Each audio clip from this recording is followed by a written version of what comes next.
When I was a little girl, we would get sick, and my grandmother would make this awful honey and onion concoction. She would force us to drink it. We would be in tears. It was awful, and it made your breath stink. But we always got better. And life is like that. Life is sweet, but sometimes it absolutely stinks. I'm Kamryn Adams, and you're listening to Honey and Onion. People often ask me, how can I still be a Christian with so many horrible things that have happened in my life? How can I believe that there's a God when I was abused as early as 3 and attacked as recently as 36? And it doesn't take me long to answer that question because it's simple. A lot of people have let me down in life. I've had a lot of complex situations with people in the church and certainly with people outside of the church. But the one person who has never let me down is Jesus. So you have a friend named Bill, or you can name your friend whatever you want. You have a lot of respect for Bill. Bill's a good dude. You have come to really honor Bill and cherish Bill. And you guys have a lot of fun together. Bill has shown to have your back. When you need advice, you go to Bill and he gives you very sound advice. One time you were in a situation that was desperate and you went to Bill and he gave you some great advice that really changed your life. Then another time you had run on financial hard times. You went to Bill and he paid your mortgage and your car payment. Bill's a good dude. One day you and Bill are hanging out and, his friend Jesse is there.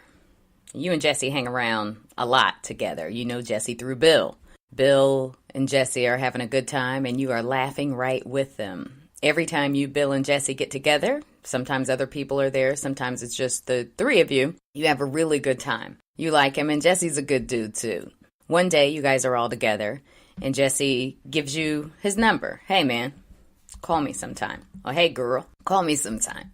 You take the number and you put it in your pocket. Jesse tells you, do not lose my number. Put the number in your phone. And you say, oh, man, I got it. I won't forget. Plus, if something happens, I know how to find you. I'll just ask Bill where you are. One day, Bill invites you to his place for another one of his great events. You love hanging out with Bill. You guys always have fun together. As you're driving, you get a phone call. You look down at your phone. You don't recognize the number, so you let it go. You pull up to the place where Bill's having this party. Pretty swanky place. You're pretty excited because you've never been to this place before, and you always wondered what was going on in there. And as you walk across the parking lot, you get a text from a number that you don't recognize. It's the same number that just called you. So you just send them a text back and say, hey, wrong number. Go into the place. It is a fantastic party. You see Bill and all of his friends all around. You don't see Jesse, but you're looking and you assume Jesse's on his way.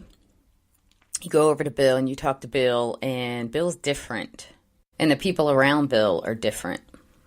And you see Bill doing some things that you're not sure about. And so you question Bill's behavior. Bill lashes out at you. You and Bill have an altercation, and you decide that you're going to leave. You're upset. On your way out the door, Bill is cussing you out. He's wishing bad things on you.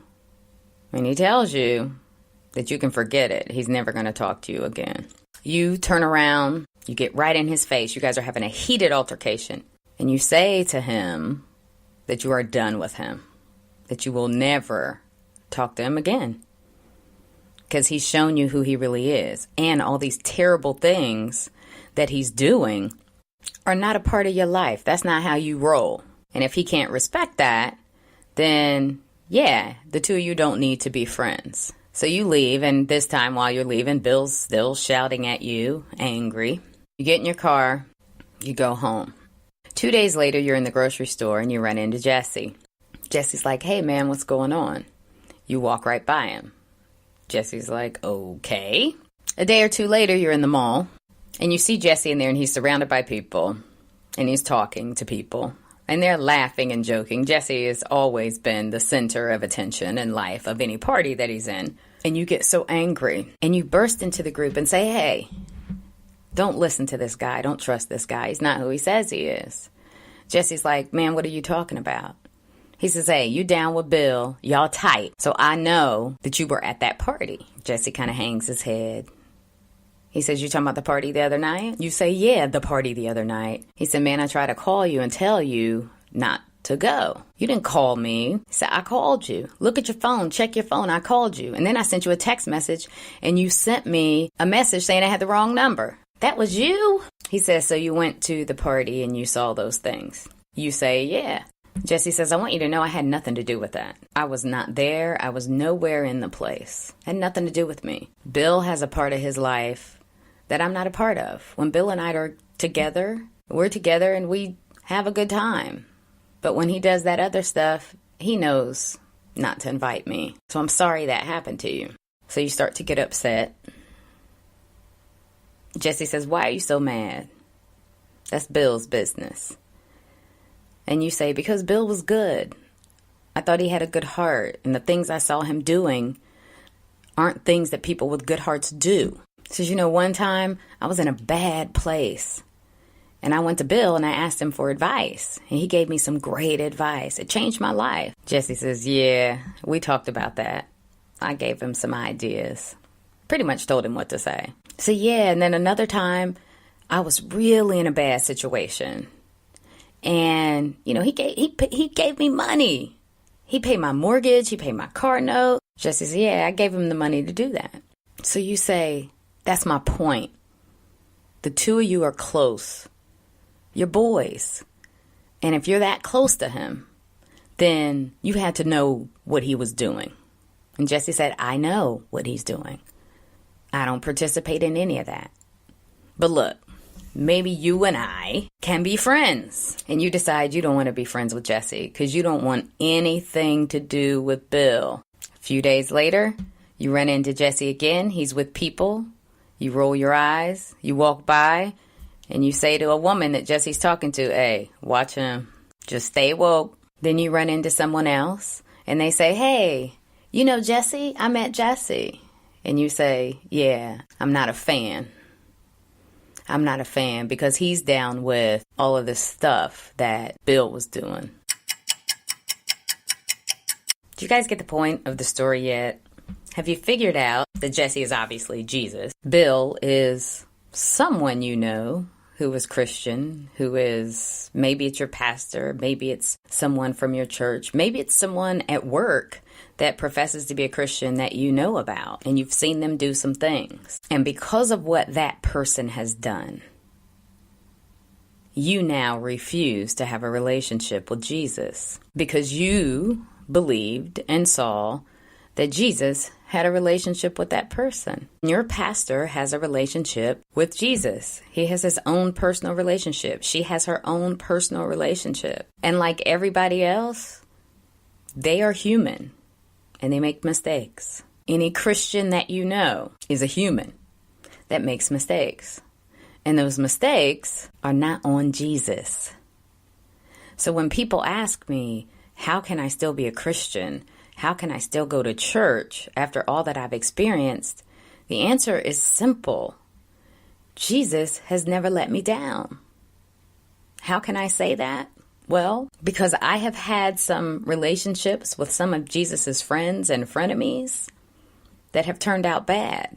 But I also have a one-on-one relationship with Jesus. We've had talks. I've asked him for things that he's given me. I've talked to him about things that I haven't talked to anyone else in the world about. And he resolved those issues. You see, part of the reason that you don't know if God is real and that you don't know if Jesus is the truth is because you only know him through your boy or your girl. You got to know him for yourself. As someone who gets on social media and does this podcast and talks about the Lord, I am petrified. Because if I make a mistake, I don't want anyone to blame it on Jesus. My daily prayer for many, many years has been, dear God, Please don't let me be a stumbling block to anyone. Don't let anyone see me and blame you, because I know that God is a healer and a deliverer, that He's my friend. And I'm also human enough to know that I have flaws, and so does everybody else. We are all broken until Jesus comes. There's a passage in Matthew 16 where Jesus is talking to Peter, and he says, like, who do folks say I am? And Peter starts saying, well, they say you're John the Baptist. They say you're Elijah. Some say you're Jeremiah. Jesus said, but what about you? Who do you say I am? See, Jesus asked the question because Peter had been running with him. Forget who everybody else says I am. Who do you say I am? Oh, you're the Messiah. You're the Son of the living God. If you don't know Jesus for yourself, then you can't answer that question. And if you don't know Jesus for yourself, it's because you haven't spent any time by yourself. If the only time you interact with God is at church on Sunday with a whole lot of other people, and through your pastor, you're not going to know Jesus in a way where you can separate what your pastor does or what the deacons do or what the usher board does or what just the person next to you does from Jesus. And sadly, there are many people who refuse to go to church, who refuse to be Christians because Christians are mean, or because Christians are liars, or because Christians, whatever it is that Christians do. There are guests that come to church and Christians tell them, you're in my seat. That happens, but that's not Jesus. And I'm not going to hell because somebody wants their seat. I'm also probably not getting up out of their seat either, but that's just me. Jesus is Jesus. And people are people. People are broken. Jesus is not. You want to know if God is real? You talk to God one-on-one. You pray. You study your Bible and see what He says. I had a friend who came to me crying because a deacon once told her that cleanliness was next to godliness and that her car was dirty. And so because she had a dirty car, she was in sin. And she was mortified by that because she was a young Christian trying to be delivered from a lot of serious things. And French fries underneath your seat when you have a toddler is not important. I'm trying to get to heaven. I can get to the car wash later. It's important for you to know God on your own. You are going to come to a place on your own where you may question. A lot of people are already there. A lot of people who sit in church every Sunday are already there. And you're going to need to know the answer. And the only way for you to pull from the answer is to pull from your relationship. If I had to base who God is based on every pastor, deacon, elder, choir member, usher, Sunday school teacher that I've ever had, I would be in trouble. John 14, Jesus is going through this again with Philip. Philip says to him, Jesus is talking about the Father, he and the Father, And Philip, who's been rolling with Jesus, says to him, hey, can you show us the Father? If you show us the Father, that's all we'll need. And Jesus and I love Jesus, obviously. But Jesus is real. There's a book called Jesus Behaving Badly. You should really read that book. It set me free in helping me understand my personality, because sometimes, I get upset with myself because I get annoyed and I'm a little flippant and whatever. Let me tell you something. Jesus will flame on somebody in a heartbeat, and that's who he was. And that set me free in being who I am, because sometimes I just have things to say and I only know one way to say them.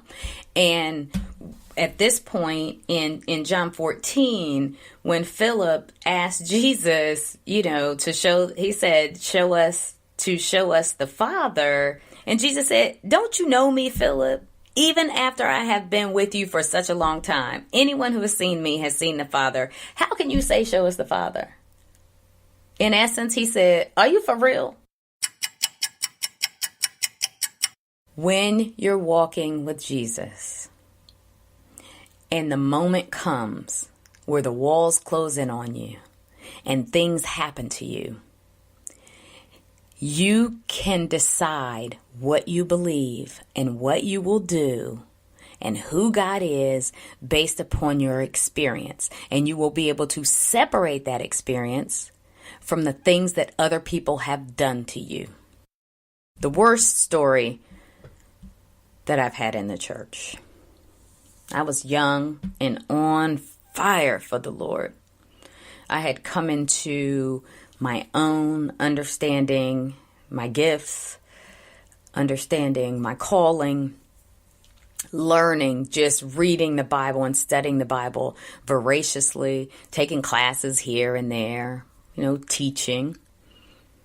I was a practicing pharmacist, and I left my job to go work in youth ministry. I had a pastor at a time that I deeply respected. He was known as a man of prayer. That was his thing. He was known as a man of prayer. I learned a lot under him. About a year and a half into my membership at the church, things started to get ugly. I was a young girl, mid-20s, cute, super cute. At the time, there was a young woman in the church who had a close relationship with the pastor, an appropriate one, not inappropriate, an appropriately close relationship with the pastor and the first lady. I also knew that this young woman was struggling with her sexuality. And the pastor and the first lady didn't want to deal with it, and everyone kind of just skirted around it. But it was very apparent if you had any level of discernment. One day we were at some church function outside of the church, because this is when I was in church like every day. Like I was at the church every day for something. It was my life. And it was a boat ride, and we were there, and I had on some shorts and a What Would Jesus Do t-shirt. And one of the girls from the youth ministry came to me crying. And she came to me crying because she was a young mother, teen mother, and she was single, obviously. She didn't have a lot of help from her parents. I'm not sure what her situation was with her parents. I probably can't remember now. But this person who was very close to the pastor and first lady said to her, "Your baby's going to get molested because you're always leaving your kid with someone." Now, the girl was in college, just started, had a baby, was trying to make a way in life, and she needed help. And a lot of people in the church helped her by watching the baby. It devastated her, and she was afraid. So for her, this young woman that was close to the pastor and the first lady had spoken over her child molestation. She was devastated. I was hot. When I tell you mad, this part of my personality has been the same for quite a long time. When I hear someone mistreat someone else with the gospel, or try to do anything to them that I know will pull them away from God, I am on fire. And y'all pray for me. I am on fire. I can take a lot of stuff, but I don't do demonic. I don't do manipulative, which is demonic. I don't do darkness. Do not manipulate God's word. I'm coming for you. Which is why I have one enemy, and that's the devil. Because he's the one that causes other people to do those things. So I try not to come at the people. I try to come at the spirit. But y'all pray for me, because I don't always do that. And on this day, I started out right. I drove, because I can't stand public transportation. I drove. When I heard what was said, I drove to the train stop where I knew that this young woman would be getting off the train. When she got off the train with her little hateful posse of mean Christian girls, I go to her and I'm like, "Tell me why you said this, and you owe this girl an apology." Instead of her addressing the issue, she begins to attack me being me, how cute I think I am. All of these things, right? Everything, just you name it. And none of it bothered me. I didn't care, because I was there for a certain reason. But then she talked about my shorts. She said, "And you are a vessel of the devil. Look at those shorts." And I said to her, "It's a vessel of the devil because you like what you see. The shorts are a problem for you because you're battling something. And I said it in front of everybody, and people knew, and no one had ever said this. So I'm going to help you get free right now of that. And maybe that's why you're mean to this girl. And maybe that's why you're mean to everybody else. But she was doing such a disservice to the pastor because she had a close relationship with the pastor. And so the way she behaved was pretty much a direct reflection of the pastor and first lady. Well, the next day I get a phone call, and it's from the first lady, and she wants to talk to me. And I asked her a simple question. Do you want to speak to me as first lady, or do you want to speak to me as someone who is close to this girl? Because if you only want to speak to me as someone who is close to this girl, I'm not going to do that. Because I remember saying to her, we are grown and we don't need you to mediate through this. Now, if you are calling me as first lady, then of course I submit completely to your leadership. This woman was a phenomenal woman of God. I told you I had a lot of respect for the pastor and first lady of this church. And she said, never mind. A few days later, one of the elders says that he needs to meet with me, with pastor. So my expectation is that I'm going to go into a meeting with the pastor and this elder, who's like, the associate pastor. Cool. They set the time. I get ready. I go into the meeting. And there are I can't remember how many men were in there, but 1, 2, 3, 4, 7, 8, 9. So 9 men in this room and me. I'm like, okay, what is going on? And they're all in there, and they are sitting like the Sanhedrin. And they want to know from me what happened in my previous marriage. Because I was newly divorced. I had moved 800 miles away from a situation that could have changed my life or ended it. I was clear on why God moved me so far away. But I hadn't talked about that with anyone. So I knew that one of my close friends had to have told somebody that. So, okay. So I tell them the story.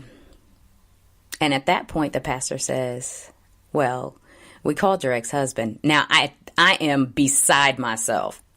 And he said you didn't do anything wrong. And he pretty much told us the story you just told us. Okay, so why am I here? Then he flips open his Bible. Basically, the woman that when she talks, her words drip like honey from her mouth. I'm like, wait, what? And he's reading it. After he reads it, he tosses it over to one of the elders. And the first elder says, we have questions for you. Now, at this point, not only am I a stupid young girl, but I'm a stupid young girl who's committed to the, authority of the church, submitted to the authority of the church. So I'm like, okay, because we've already established that I was well within my biblical right to get a divorce. So what is the issue? The first elder asked me who was the last person that I had sexual relations with. And then before I can say anything, the next one says, how many partners have you had? And then the next one starts to ask me more details about my preferences. And obviously at this point, I'm like wanting to break down and cry. And so I looked to Pastor because he is the person that I had so much respect for. And I was like, I don't understand this. What is this about? And he says, you need to be delivered. You have the spirit of, I was going to say lust, but the opposite of that. Like people lust over me, seduction. And I was like, I don't agree with you. I don't think that that's true. And he was like, it's true. It's true. And, he's yelling at me. And at this point, he's yelling and he's pounding his hand. He's telling me it's true. Now, I know why he feels this way. And at 25 and however old, he was probably in his 50s at the time, however old he was, I did tell him, I know why you feel that way. It's not my fault that girl who is close to you is attracted to me. That's not my fault. And so he was blaming me for that. And at the same time, I was dating a young man at the church who had asked me to marry him. And I asked him a question because, first of all, I was not about to make the same mistake twice. And so I asked him a question. He said, he knew I was going to be his wife. And I said, how do you know? And he said, because I asked God to give me my wife before I blew up, and I'm about to blow up. Yeah, that didn't work for me. And this was a darling of the church. Every girl in the church wanted to marry this boy.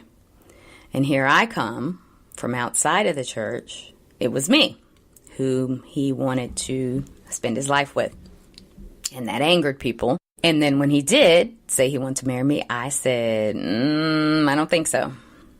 And I might not even said no right away. I just said, you need to go back to God. And so the pastor said, not only are you seductive, even your worship is seductive.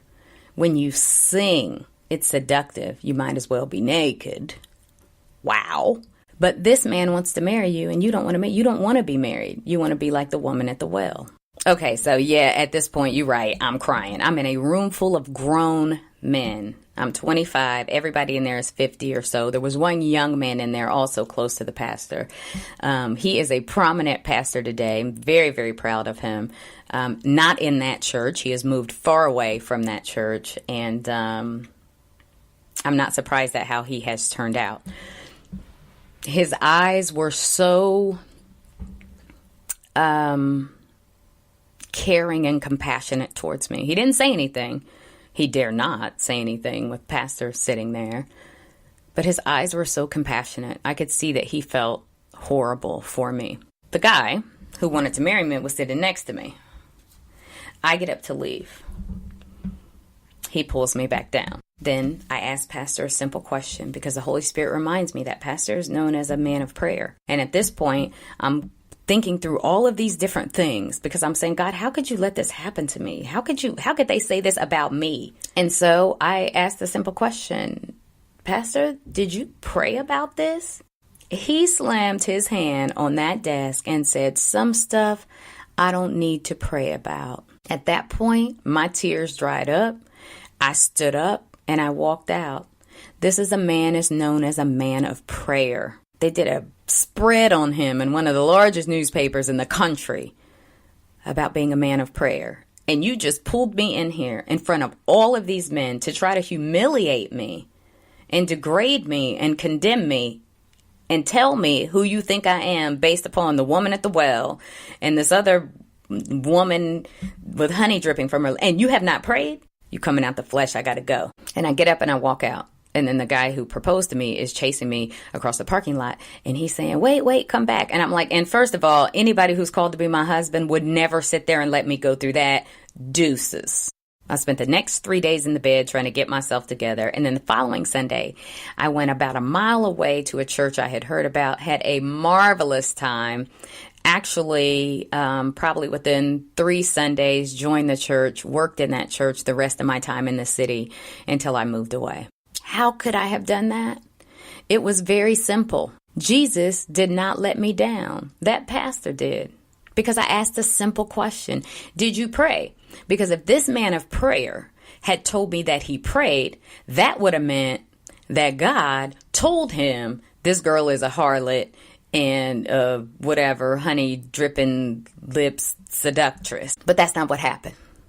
So there was never any question in my mind about any of that. Because at that young age, I would have been confused. Had that man said that he prayed, I would have been confused. Like, I don't understand this. But he didn't. So there was nothing for me to be confused about. And there was nothing for me to be mad at God about. I was a little miffed at God because I'm like, really? How many times are you going to make me go through this kind of stuff? Like, I don't deserve that. Why would you allow it? So I spent 3 days trying to figure out why God would allow that. And I knew why. It's because that pastor was my Bill. And although I knew God for myself, I put a lot of stock in that man. And I'm so grateful that I learned that lesson early in my Christian walk. So that now, it doesn't matter to me what anybody does. There have been some prominent pastors that I have partnered with, that I have known personally, that I have loved dearly, that have done some stuff that took me back. I had to work on my relationship with them, but it never affected my relationship with God. I know people who have fallen away from the faith because of the frenemies of God. I learned from my mistakes. You've heard me say at my current church, I came in there, I sat for 14 years. Listen, if I could have put one of those little tents like you have on the beach around me and sat in the back of the church and got a word, I would have done that. Because although the story I just told you is the worst story that has ever happened to me, it is not the only story that has happened to me. But the next church I went to, everything was great. I came in, I worked, the pastor loved me. I had a big job at the time. I was a young girl with a big job. So, pastor was kind of enamored by that. So he would talk to me across the pulpit and say my name often. And one of the female ministers came to me and asked me, what's going on with pastor? And then I sent the pastor a note. Could you please not say my name over the pulpit anymore? Please do not speak to me. Please do not address me because it's making people uncomfortable. You see? That's people. And then, of course, the pastor's feeling some kind of way because he's like, oh, my goodness, I didn't mean that. Yeah, well, you know how your sheep are. So by the time I got to Jersey, fast forward, I was like, and my husband told me he wanted to go to a Baptist church? Oh, nope. I'm coming in here and I am sitting. So I sat, and I sat. And guess what? It took 14 years for me to get up out of my seat and start working. And the minute I did, people start running their mouths. Who is she? Where's she come from? What's her deal? The difference is I had spent an additional 20 years with God himself from that first situation to this one. So I ain't think about those people. It doesn't bother me. Because I know Jesus. Those are people. Because God has shown me where my ministry sits. And it sits right here with you guys. On the mic, on Instagram, I'm a member of a church where I work in the vineyard and I love my brothers and sisters in Christ. But this is where my ministry is. When I left that original church, the first one with the pastor, and I got up, I walked away. He said, you can run if you want to. I said, oh, I'm not running. I'm walking. You don't want me here. He said, I didn't say I didn't want you here. Yes, you did. When you talk to somebody like that in your house, you are saying that you don't want them there. If you keep your life open to God, if you trust in the Lord with all your heart, lean not to your own understanding. If you acknowledge God in everything you do, he will direct your path. You'll be at the right church. You'll be with the right people. And he'll give you the right heart and mind so that when foolishness happens, he says, hey, but I never let you down. I healed you. I delivered you. I set you free. You and I have had conversations that no one else knows, and I came through for you every time. Didn't I do it? Won't I do it? Yes, you will, God. You can't let the frenemies of God separate you from God.